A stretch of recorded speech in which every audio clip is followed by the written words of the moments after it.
I mean no discourtesy, sir, but this haste is dreadful. I had hoped to see Her Highness the Princess and explain, well, anything that might need to be explained. As we are dealing with your Highness, I doubt whether there is anything to be explained, and certainly nothing to be explained away. You have only shown in coming here that same glory and love of honor that shined upon your entire career in coming here to this defenseless castle to show that your word is greater than the world. Of course, it is an entirely defenseless castle. Her Highness is rich in nothing but the love of all those who have known her, and sort of a poor Ballamon who is almost a beggar.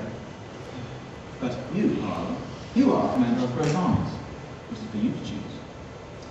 Who the devil are you? A balladmonger, and you know how to speak to a gentleman? I've only stated the obvious facts of the position. Because you know that the only way to bind a gentleman is to tell him that he is free. Most respectfully, I repeat that I stated facts. As I said, you are commander of great armies. You can make any alliance you wish with the daughter of an emperor or whoever else. It is your choice. I came here as a lover. Not a princess, but a woman called me out of the wastes and the wars. And when I passed, I heard her where she walked under the willows, with the wind in her swinging robes. They swing when she throws back her head. I felt her in the very sun and the wind upon the mountains. She fans them. She shines upon us. A woman in a castle, which is the casket of a jewel. The only jewel in the world. The only woman in the world, but not your princess. Sire, you honor me in a way that no man could when you tell me so frankly of your feelings. But am I to understand that these feelings have nothing to do with your pledged word to my princess? You are to understand that I shall love Maria Margarita till I die. And there it stands. And what would 100 other kings or 1,000 other soldiers have said of it? They would have said, I could marry the princess and love Maria and be happy with both in a way that is common enough. And yet I have never thought of it. I trust because you could not utter such an insult to the princess of her father. No, because I could not think of such an insult to Maria Margarita. She is different from all other women. She loves my honor. Then go and deserve her love. She believes that you will keep your word. Do not break her by breaking your word. Women like her are above happiness. Do not treat her as something so vulgar and give her a lover. Leave her the man she loves. I know what you mean. And I will... Oh, it is she. I could have won if she were not here. Don't I know that black dress with drops of blood? My heart's blood? Shall a man not turn back when it is his own burning heart that is standing behind him? How many poor devils are rotting in ditches and ramparts because you told them it is dishonor to turn back? Break your guitar, Master Balladmonger. You have learned to blow the bugle and sound the charge.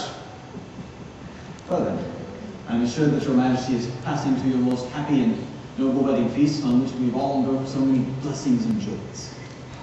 I shall go whistling, comrade, for I have often faced death before.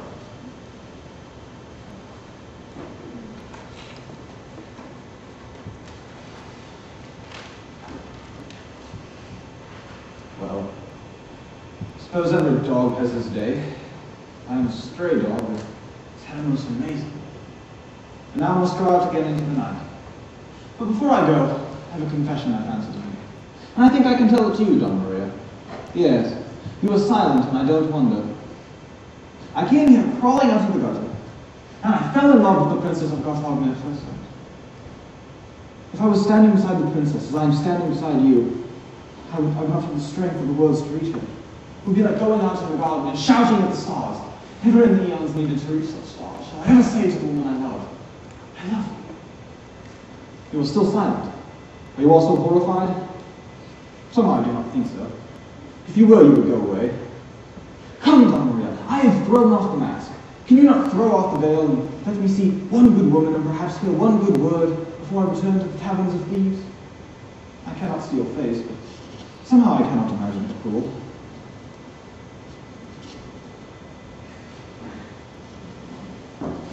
Well, see your Highness has certainly learnt the little trick of surprise. So am I to be hanged in your garden, or will I be pardoned because it is your wedding day? will thank you that it is my wedding day, but indeed, in truth, it is Donna Maria's wedding day. What do you mean? I sit here in my place. They have always loved each other, and I told you that I like to make people happy. You did this? And then, Greatheart, you wonder why men love you. No. Well, if things went plans well enough, Maria will protect my, will do what I want done before, including the poets. And the king will protect my house and my people when he's married to my friend as much as if he were married to me.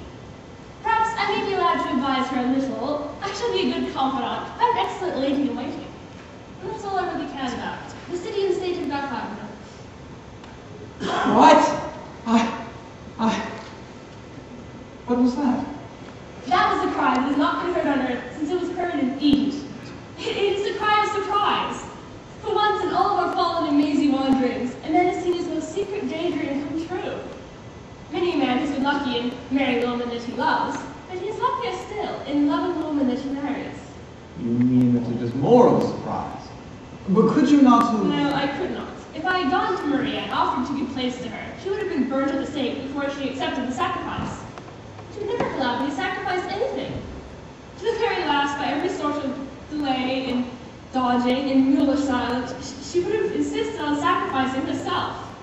And that was a problem. Even if I had gone to the king and offered to release him from his vow, he might have refused to have been released. There was nothing for it but the trick of the great surprise. The trick you taught me. As you taught me so many things. There's something I should never dare to teach you. You have honored me in speaking of an enthusiasm. A flame, or what you will, of which I shall remain proud. But the flame is from you, and not from me. In long reaches of time, it is another quest that will remain with you, and you will come to care more for the four lost notes of your song than you care for me. And somewhere else, somewhere perhaps you will find them. Somewhere at the end of the world, you will hear a wiser woman sound these chords upon a solitary harp, and she will open her door and say, I have waited long for my serenade. You have not found it yet. You have only found, in passing, a way in which you could save us all. You've been my best friend. I don't even know your name. My name is Oliver Oliveris. My name is Christina. Goodbye, Oliver. Goodbye, Christina.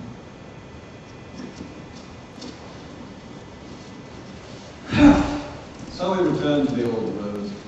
How familiar are the muddy paths. How strange the castle. As if I had never been inside. Was it indeed a dream? And is it faded?